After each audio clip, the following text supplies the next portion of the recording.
Welcome to the Slop Farm. Enjoy the video. You start by confirming power and backups. This saves time and prevents data loss. Plug in the charger and watch the LED, then test a different outlet or cable if nothing happens.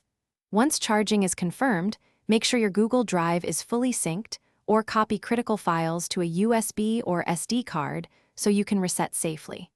Also note the exact Chromebook model in settings. This matters for downloads and replacement parts later. Now you move into deeper fixes. You perform a hard reset by holding Refresh plus Power for about 10 seconds. This clears firmware hiccups without erasing your data. If the problem persists, make a recovery USB using the Chromebook recovery utility on another computer. Follow prompts and then boot from the USB to reinstall the OS. While reinstalling, inspect hardware, wiggle connectors, test an external display, and try an external keyboard to isolate component failures before ordering parts.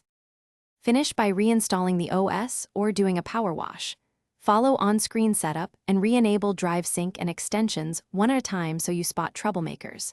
If diagnostics show a faulty battery or storage device, replace those components with exact model parts. Make sure you have the right screwdrivers and anti-static precautions.